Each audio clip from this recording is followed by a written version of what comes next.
Ẹ káàbọ̀ padà sórí ètò wa Miliki Express náà la wà ìpele méjì abala méjì ló pín sí lẹ́ni. Ṣé mọ̀ wípé lóòótọ́ Miliki Express Wednesday ọ̀rọ̀ relationship ìbáṣepọ̀ ọkùnrin àtobìnrin bí a ṣe ń jọ ń gbé títí ta fẹ́ tí ẹ fi máa di ẹni tó ń di ọlọ́kọ àbí oníyàwó ta fi máa fẹ́ra wa sínú ilé bẹ́ẹ̀ ni. Àmọ́ lẹ́yìn tí máa fi ojú àwọn tí wọ́n ń ṣe kíni àwọn tí wọ́n ń jẹ́ kí gbogbo ètò tẹ́ ń wò lórísun ìyẹn àwọn onígègé ni wọ́n ń pè wọ́n lédè Yorùbá editors la mọ̀ wọ́n sí lédè òyìnbó bẹ́ẹ̀ ni lẹ́yìn tí máa fi ojú wọn hàn tán tá a bá bá wọn sọ̀rọ̀ bí wọ́n ṣe ń ṣe àtijọ́ tí wọ́n ti darapọ̀ mọ́ iléeṣẹ́ Orísun àwọn programs tí wọ́n enjoy láti máa gé jù àti bẹ́ẹ̀ bẹ́ẹ̀ lọ. Ẹ wo màá wá gbé àwọn àlejò pàtàkì tó tún wà nù pàtàkì àlejò àwọn àlejò kìtìpá màá tún wá gbé wọn wọlé nítorí pé àwọn gangan ni wọ́n máa jẹ́ kí ètò anniversary yìí ni wọ́n máa jẹ́ kó dùn kó lárin mí ní já àwọn àlejò mi kejì ẹ̀mí ní já yín tí mo sọ fún yín pé in-house làwọn tí mo kọ́ fẹ́ gbé wọlé sí àmọ́ tẹ́ ẹ̀ bá jókòó síbẹ̀ yẹn ẹ̀ ní mọ bó ṣe lọ torí ẹ̀kọ́ máa ń wo Miliki Express Wednesday a kò máa sọ̀rọ̀ relationship a máa sọ̀rọ̀ bọ́kùnrin àtobìnrin ṣe yẹ kí wọ́n ṣe ǹjẹ́ yẹ kóbìnrin ṣe fọ́kùnrin ǹjẹ́ yẹ kọ́kùnrin ṣe fóbìnrin àti bẹ́ẹ̀ bẹ́ẹ̀ lọ púpọ̀ ní wa gan àti ẹ̀ gbìyànjú láti look beyond the nose láti ẹ̀ ti wò pé nǹkan tárábìnrin tiẹ̀ máa ń sọ tábà ti apply báyìí báwo ló ṣe máa rí bẹ́ẹ̀ ni àmọ́ ó dìgbà tá a bá dé abala yẹn ní báyìí ẹ jẹ́ kí n fojú àwọn goons mi àrò mẹ́ta tí ò ń dọ̀bẹ̀nu àwọn nigi wọ́rọ́kọ́ tó máa ń dáná rú ẹ ti get láìsí àwọn gbogbo ètò tẹ́ bá wò lórísun Ọlọ́run kò lè dá àmọ́ tètò tẹ́ wò lórísun tó fi lè dá iṣẹ́ wọn ni from apá ẹni tó súnmọ́ mi jù bọ̀dá Bidemi níbo àárín bọ̀dá yẹn dò wọn ìṣọmọ Nàìjíríà náà bọ̀ àti adopt wọn Nàìjíríà táàdì náà ti wá Joseph Ọ̀túnba gbogbo ilé owó yá ọ̀dà ilé owó ń bá dàbí ilé ẹja ilé owó nílé ẹja ọ̀yà atọ́kùn ni wá. Atọ́kùn bí láì bẹ̀rẹ̀ ìjòdìdò àìsàn pé máa gbé àwọn àlejò pàtàkì àwọn ṣàlejò. No náà ni mo fi ní pàtàkì nínú pàtàkì ẹ̀yin náà pàtàkì àmọ́ pàtàkì tó wà nù pàtàkì ẹ má jẹ́ adé ìnà pẹ̀lú. Àwa tí àwọn àlejò tẹ́ fẹ́ gbé wá lẹ́sì ẹ̀ tábà fẹ́ kọ́ ṣò àwọn ò ní jẹ́ kọ́ ṣò. Ẹ ti fi gbéraga sí nìyẹn tábà ní ìgbéraga kọ́ ẹ̀yin náà ti rẹ́pẹ̀rẹ̀ wá ti rẹ́pẹ̀rẹ̀ wá. Ayẹpẹrẹ yín ó dẹ̀ ti ẹ̀jẹ̀ ká wò náà láti apá ọ̀dọ̀ yín bí tábà lọ sí event tábà jáde a máa rí pé àwọn kan wà VIP àwọn kan wà VVIP kò yẹ pé VVIP yẹn v kan náà ló fi jura wọn lọ àmọ́ ẹ jẹ́ ká ọ̀rọ̀ àpọ́nlé ni owó lọ fi wọlé ló yàtọ̀ débù tó ń jókòó sí. bọ́tà bá máa sọ́nà VVIP yẹn náà lẹ́yìn máa pè é nípe ní VIP. No VIP wà wọ́n á tún ní VVIP wà VVIP yẹn àwọn ọlọ́mọ mu champagne VIP yẹn. ẹ̀yin lè kọ́kọ́ sọ pé láìsí àwọn people tó ń jókòó yìí. Kò lè sí show bẹ́ẹ̀ ni náà. Which means àwọn people tó ń jókòó yìí gan sẹ́ they are more important than èèyàn gan tó jẹ́ presenter tó sọ. Tí ò bá séèyàn tó jókòó sílẹ̀ yìí fẹ́ gé o. Ṣé ìwé lẹ máa gé? Abẹ́ máa ẹ dúró náà.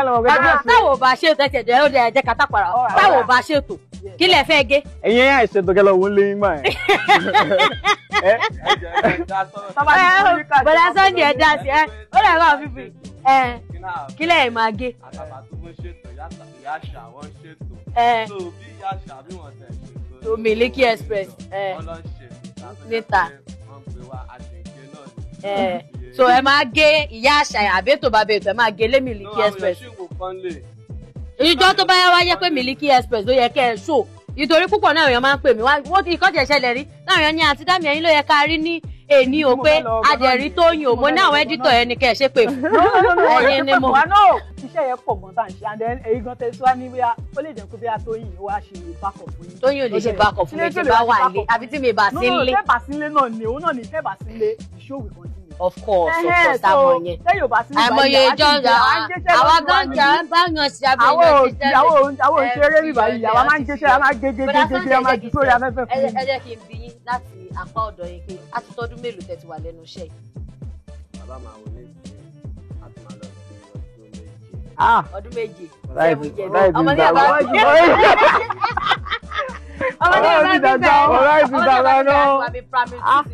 in fact, education there's fast ní sẹ́wọ̀n ẹ̀gọ́ lè dòwò jẹ́ ẹ̀sẹ̀ wọn.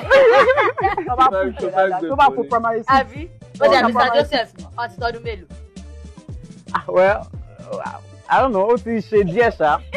But then I think bóyá àgbà tí mo bẹ̀rẹ̀ sí ni máa gbowó fún bóyá fún bíi bóyá fún ọdún méjì but then before then of course bóyá mo ti ṣe díẹ̀ èèyàn ti máa practice mi kọ́ṣẹ́ I didn't learn it from anywhere I just. ẹ̀kọ́ editing rárá. no I'm gifted man.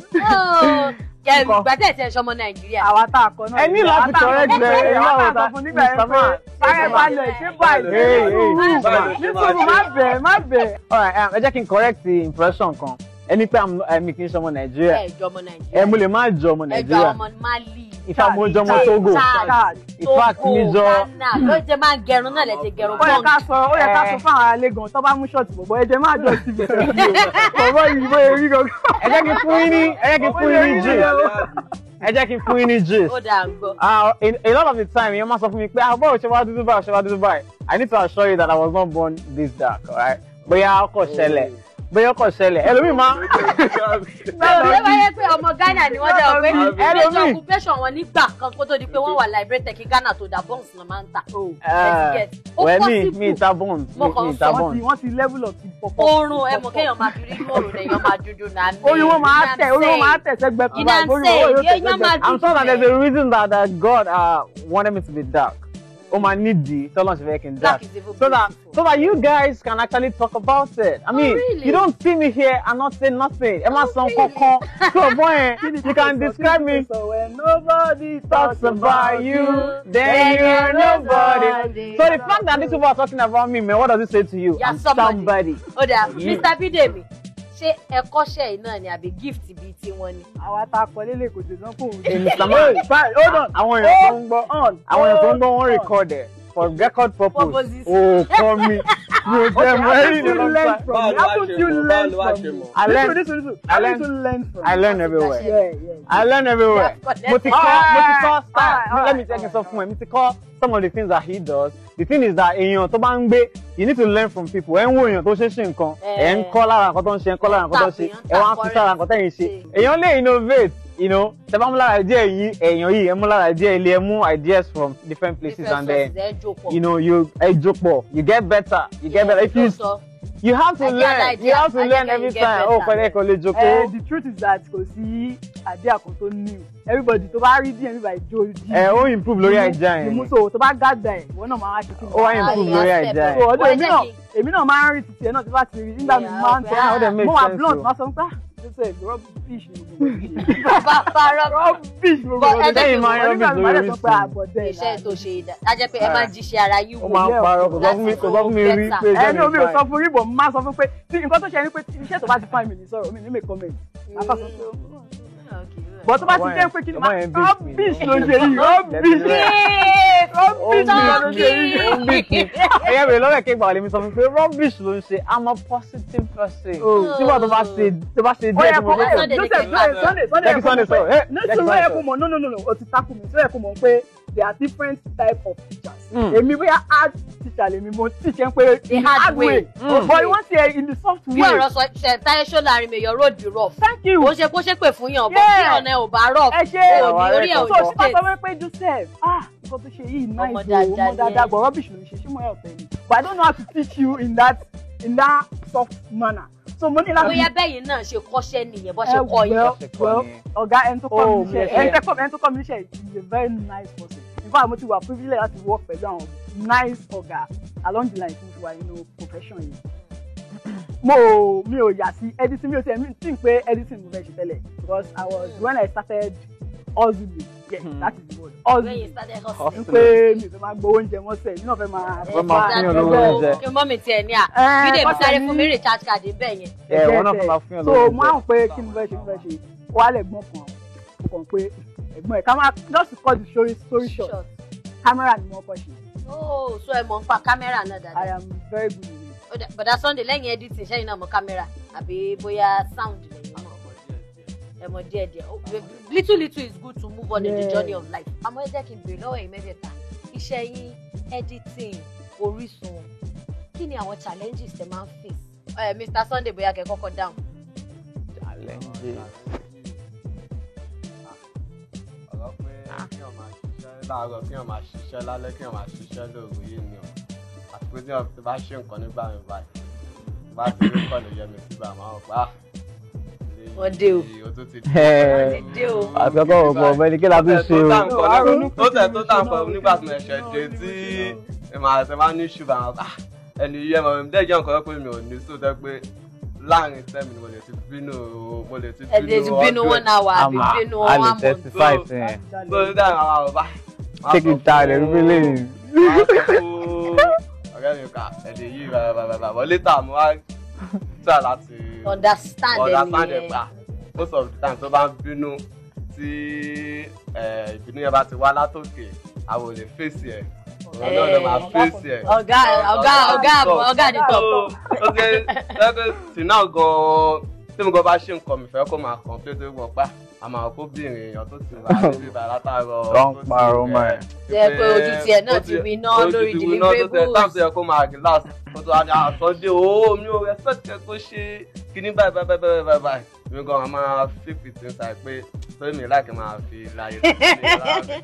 well sọ́ọ̀tì ẹ bá tún pọ̀ jù wá sọ́pà ẹni yìí gan ṣó lè. wà á rí sẹ́sì kan darí ọkọ̀ parọ́ mọ́ ẹ̀ látàárọ̀.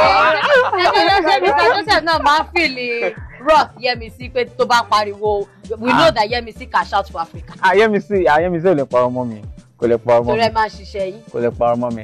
Well, the thing is that seriously now kò sí ibi tẹ́yìn máa ti ṣe nǹkan I'm sure that there will be some challenging nǹkan tó máa jẹ́ ìpèníjà fún yàn.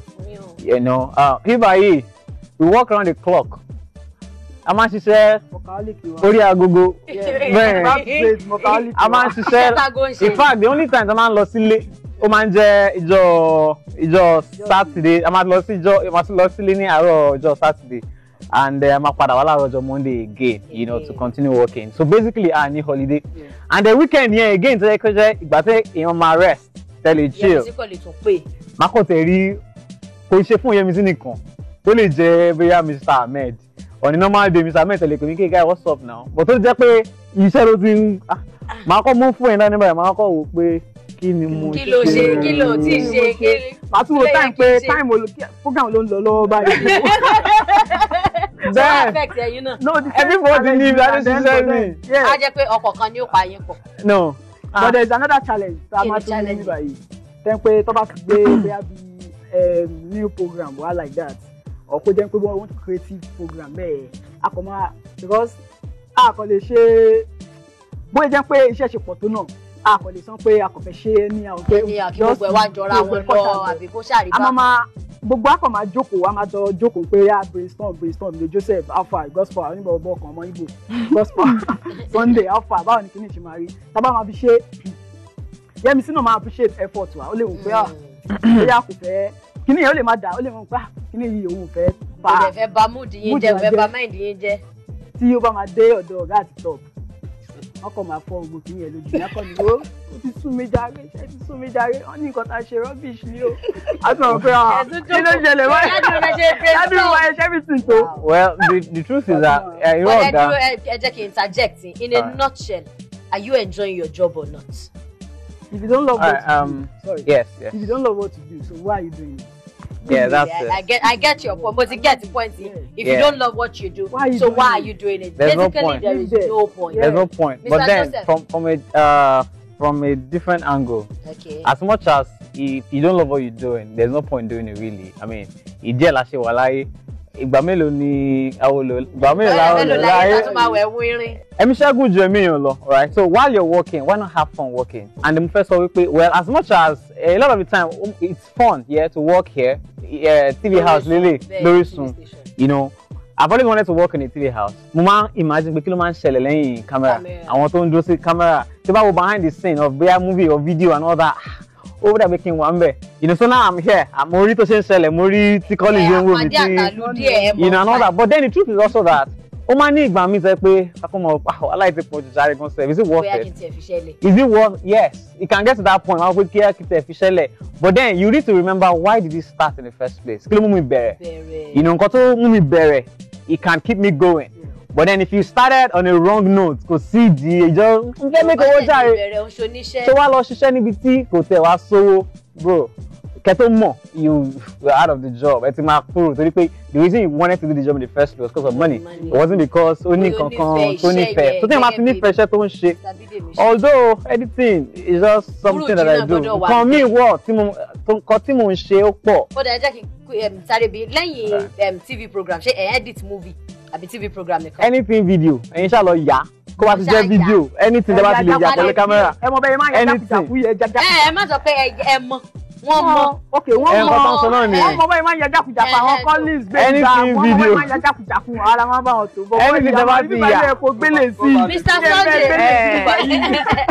Mr. Sunday, enjoy sharing editor. On behalf of the entire editors, láti ilé-iṣẹ́ Orisun, lẹ́nu yín kí lẹ ní láti sọ fún àwọn èèyàn wa láti Orisun on behalf of the editors. Àkọ́mọ́ sọ ní ṣókí náà ni. Ṣókí lọ bí oge. Ṣókí náà ni. Ẹ̀yin ará ilé adúpẹ́ lọ́wọ́ yín pé fún fẹ̀fẹ́ ní fún wa lórí ilé-iṣẹ́ yìí. Adúpẹ́ gan. Àti pàápàá jùlọ látọwọ́ ọ̀gá wa. Mr. Kwame. Two hands in the air. Only spokesperson Kwame. Fún àpàtàkọ́ fún wa tó ń kọ́kọ́ tó ń kọ́kọ́ láìpẹ́. Ọ̀gá wa ní pé tábà dé ilé-iṣẹ́ mi, àwọn àgbàlagbà bíi bàbá fúnfà lọ máa tó. Ṣùgbọ́n níbi ìbàyẹ̀ tá a bá wò àyíká wa báyìí pé àwa. Meaning the youngest person to invite. Bẹ́ẹ̀mi ṣe rò ní pé wọ́n fẹ́ kárí àwa. Àìlónú máa sọ pé àwọn tó wà ń bẹ̀rẹ̀ wọn wà profession bóyá lágbájá náà wò ní. Èmi ò rò bẹ́ẹ̀ tó mọ̀ pé wọ́n tà láti mú àwọn ọmọdé ó ń gbé wọn lọ́wọ́. Young shall grow gẹ́gẹ́ bí ọ̀rẹ́ mi ṣe sọ ṣó. So mo dúpẹ́ púpọ̀ lọ́wọ́ wọn, àwa ẹ́dítọ̀ a dúpẹ́ púpọ̀ lọ́wọ́ wọn, so iléeṣẹ́ yìí kò ní jóná. Àmín. Pápá jùlọ mo dúpẹ́ lọ́wọ́ pòdúsà náà Yẹ́misí Jacob fún iṣẹ́ takuntakun. Small body big engine. Small body big engine. Adúpẹ́ jọ. Small body big engine. Ó ṣàmì kò wọlé. Ó ṣàmì o. Orí yàtọ̀ ní small body big engine lọ pàkì. Orí wọn làwọn mímú yẹn kan.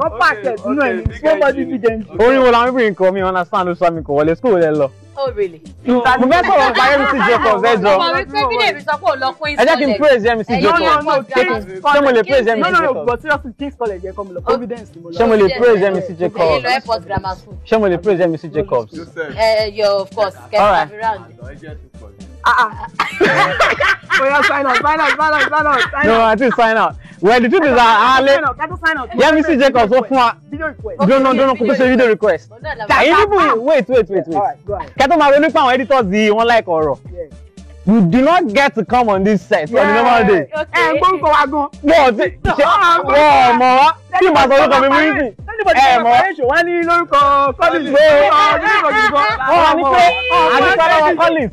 Adúpẹ́lọ́wọ́ kíníkan. Míwá ká ní pé kò sí àwa. Ta ló ń jẹ́ Collins? Ta ló ń jẹ́ ìyá àfihàn ọ̀sẹ̀?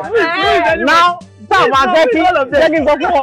Tí a máa fẹ́ kí show yìí go close lane. So no, Miliki Exress. Yẹ́misí Ronnie. Let's go. It is my show. I want the show. I am editing my show. I am editing. If you like edit rubbish. Jagaban, let's go. Thank you. Tiny entertainment, baby. Not to sing music. I think music is my favorite thing. YC, OT one street, Nibolo one C. YC, I'm a beast. They don't forget to knock my gate.